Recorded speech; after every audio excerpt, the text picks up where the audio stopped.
Mencekam, pasukan milisi Islam Irak gempur tentara Israel di dataran tinggi Golan hingga habis.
Front Perlawanan Islam Irak atau JAMI melancarkan serangan terhadap basis militer Israel di dataran tinggi Golan pada hari Rabu 1 Mei 2024.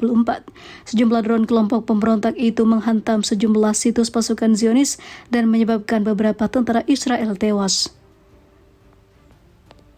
Dalam laporan yang dikutip Viva militer dari Al-Mayadin, serangan milisi Irak itu atau milisi Sunni Irak terjadi pada malam hari. Kelompok tersebut menegaskan jika serangan itu adalah respon atas kekejaman tentara Zionis yang telah membantai puluhan ribu warga Gaza Palestina. Selain dataran tinggi Golan, drone milisi Islam Irak juga menyerang sejumlah situs milik pasukan pertahanan Israel di wilayah pelabuhan Umma al-Rashash atau Eilat. Kengerian belum berakhir dan masih banyak lagi yang akan datang, bunyi pernyataan Front Perlawanan Islam untuk Irak. Eilat bukan pertama kali menjadi sasaran serangan front melawan ataupun perlawanan Islam Irak, karena sebelumnya pada 20 April 2024 lalu, milisi ini juga menyerang kota tersebut. Serangan sebelumnya diyakini sebagai respon atas serangan militer Israel ke basis pemberontakan pasukan mobilisasi populer di Suriah. Aksi milisi Islam Irak ini hanya terjadi beberapa hari setelah serangan serupa yang menyasar kota terbesar ketiga Israel yaitu Haifa. Unit pemberontak JAMI menargetkan misi untuk blokade terhadap navigasi maritim Israel di Laut Mediterania untuk melarang masuknya kapal-kapal asing ke sejumlah pelabuhan negara Zionis tersebut.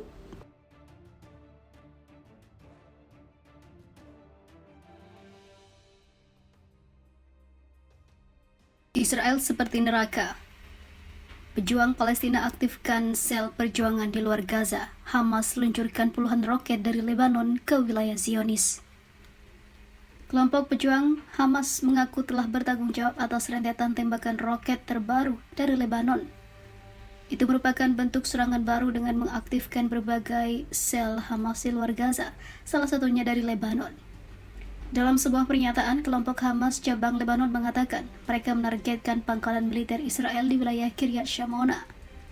Melansir Times of Israel, pasukan pertahanan Israel atau IDF mengatakan bahwa 20 roket ditembakkan dalam serangan baru-baru ini dari Lebanon untuk menghajar pangkalan militer milik Zionis dan telah menghabisi pasukan IDF. Sementara itu, delegasi Israel dapat bergabung dengan perwakilan Hamas di Kairo meski tidak akan ada pertemuan tatap muka. Masyarakat Mesir sangat ingin melakukan hal itu. Mereka mempunyai kepentingan karena posisi geografis Rafah yang berada di perbatasan mereka. Jadi mereka juga memberikan tekanan pada Hamas bersama dengan Qatar untuk mencapai suatu bentuk kesepakatan. Al Jazeera melaporkan bahwa Hamas akan membebaskan 33 tawanan, termasuk dalam cabang kemanusiaan. Jadi ada perempuan, orang sakit, orang lanjut usia, dan mereka yang berusia di atas 50 tahun akan dibebaskan oleh Hamas. Selain itu, ada pergerakan warga Palestina di Gaza ke Gaza Utara dan juga penarikan bertahap pasukan Israel dari posisi tertentu di Gaza. Mereka sudah tidak tahan lagi untuk menghadapi serangan yang bertubi-tubi.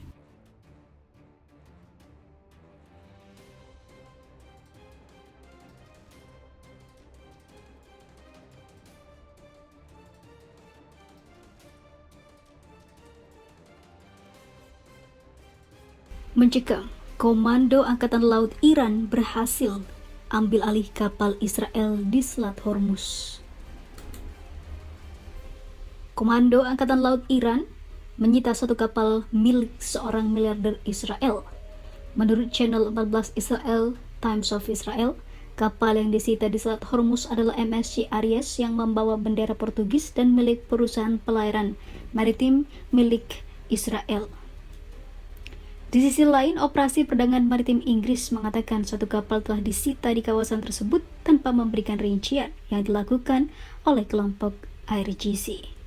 Kapal dilaporkan telah disita oleh otoritas regional, papar UKMTO, seraya memperingatkan kapal-kapal disarankan transit dengan hati-hati dan melaporkan aktivitas mencurigakan. Ketegangan yang meningkat drastis di Timur Tengah setelah Israel menyerang kantor konsulat Iran di Damaskus dibalas telak oleh serangan dari pasukan revolusi Islam Iran. Hal ini menandai peningkatan ketegangan regional yang signifikan dalam permusuhan yang sedang berlangsung antara Israel dan Iran. Ayatollah Ali Khamenei menyatakan serangan itu setara dengan serangan terhadap wilayah Iran dan menyatakan Israel harus dihukum hingga kapanpun. Sementara itu, Menteri Luar Negeri Iran Hossein Amir Abdullahian juga menyampaikan sentimen serupa dengan menekankan hak Iran membela secara sah dan melawan agresor yang melanggar hukum internasional. Sementara itu, seorang pejabat senior Amerika Serikat mengatakan Iran telah menyampaikan pesan ke Washington setelah serangan di Damaskus yang memicu peringatan dari Amerika Serikat terhadap Teheran. Axios melaporkan Amir Abdullahian menyampaikan kepada Menlu Jerman Annalena Baerbock bahwa meskipun Iran bertekad menanggapi pemboman Israel secara terus-menerus, Iran akan melakukannya dengan cara yang pantas dan terbatas.